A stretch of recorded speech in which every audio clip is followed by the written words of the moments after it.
Nagbabalik tayo sa ikalawang yugto ng ating online viewership ng dalawang bigating noontime show dito sa ating bansa, ang Eat Bulaga at ang Eat Showtime. Pero bago natin simulan ang ikalawang yugto ay humihiling ako sa inyo na pakisubscribe ang aking YouTube channel, pakiclick ang bell notification icon para lagi kayong updated sa mga bagong video na ilalabas ko. Salamat!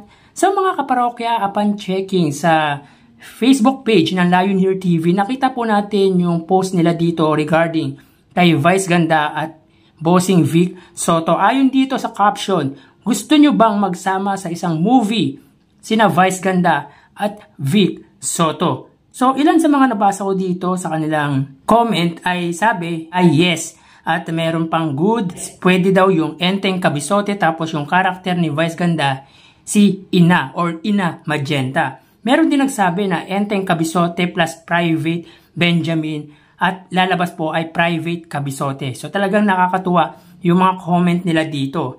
Tapos meron ding ayaw. Ang sabi, ayaw ni Bossing, busy siya sa anak niya at asawa. Ilan yan sa mga comment na gustong magsama ang dalawang bigating box office kings na sina Bossing Vic at Vice Ganda. So, inihayag naman ni Bossing Vic Soto na hindi daw imposible na mangyari na magsama sila sa isang pelikula. Lalo pat kahit sino naman daw ay pwede niyang makasama sa isang pelikula. Hindi naman daw siya namimili ng makakasama or makakatambal sa isang pelikula.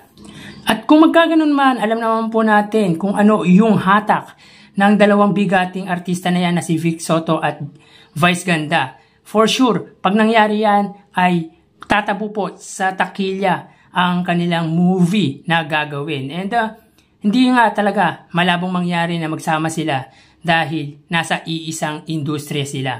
Maganda yan kasi parehas parang leader or parehas nasa noontime show. So pag nag-promote sila sa Eat Showtime at sa Eat Bulaga, kaya talagang magandang tambalan yan kung sakali. At saka magkakaroon ng connection yung dalawang noontime show na Eat Bulaga at Eat Showtime kung mangyari na magsama sila sa iisang pelikula.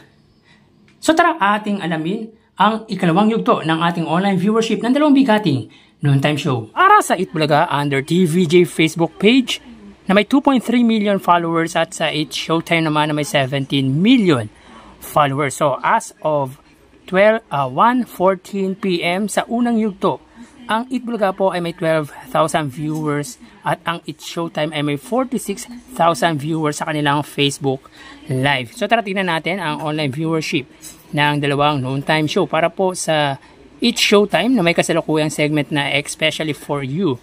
Ang Eat Bulaga naman po na may kasalukuyang segment na Gimme 5. So nakikita po natin dito ang Eat Bulaga po ay may 15.3 thousand viewers at ang Eat Showtime naman po ay may 38,000 viewers. So click po natin. Para po sa Eat Bulaga, sila po ay may 15,000 at ang Eat Showtime ay may 38,000 viewers. So hindi pa po nagpa-pop up. So ulitin po natin.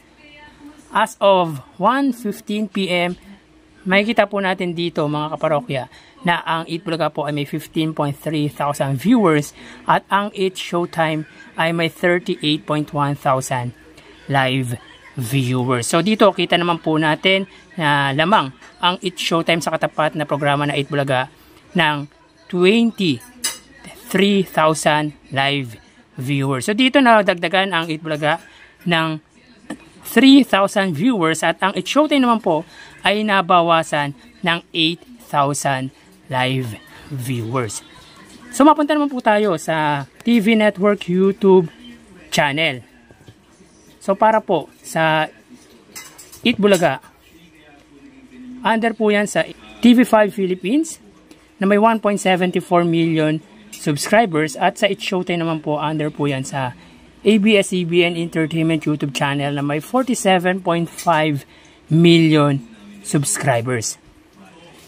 So sa unang yugto mga parokya, ang TV5 po ay may 32,000 at ang ABS-CBN ay may 98,000 viewers. So dito makikita po natin ang Eat Bulaga po under TV5 ay may 44,000 viewers. Ang ABS-CBN naman po ay may 122,000 live viewers. So ulitin po natin mga kaparokya, as of 1:17 PM. Ang TV5 ay may 44,000 viewers at ang It's Showtime naman ay may 122,000 live viewers. So pagdating naman dito sa TV Network YouTube channel ay angat na angat po ang viewership ng ABS-CBN at lamang po siya sa katapat na programa ng 78,000 viewers. So bali dito mga kaparokya, ang TV5 po ay nadagdagan ng 12,000 viewers at ang It's Showtime naman po ay nadagdagan ng 24,000 viewers. Under po yan sa ABS-CBN Entertainment. So bali ang lamang ng It's Showtime sa Itbulaga ay 78,000 viewers. So mapunta naman po tayo sa main YouTube channel ng dalawang noontime show para po sa Itbulaga under Itbulaga TVJ na may 971,000 subscribers at sa It's Showtime naman under ABS-CBN It's Showtime na may 2.16 million subscribers. So sa unang yugto mga kaparokya, ang Itbulaga po ay may 66,000 viewers at ang It's Showtime naman po ay may 91,000 viewers. So click po natin para makita po natin ang actual numbers ng kanilang viewers. So para po sa Itbulaga, sila po ay may 79,000 viewers. So mataas po yan mga kaparokya. Ang It's Showtime naman po ay may 117,000 live viewers. So ulitin po natin mga kaparokya, as of 1:19 PM. Ang Itbulaga po, sila po ay may 79 or 78,000 live viewers. Ang It's Showtime naman po ay may 117,000 live viewers. So pagdating naman dito sa online viewership nila, pagdating sa main YouTube channel, ay angat pa rin po ang It's Showtime sa katapat na programa na Itbulaga. At ang lamang po nito ay 39,000 viewers. So bali, ang total na nakuha ng Itbulaga ay 137,000 live viewers at ang It's Showtime naman po ay 277,000 live viewers. So bali ang lamang po ng It's Showtime sa Itbulaga ay 140,000 live viewers. Kung sa unang yugto ay 125,000, sa ikalawang yugto naman po ay 140,000 live viewers.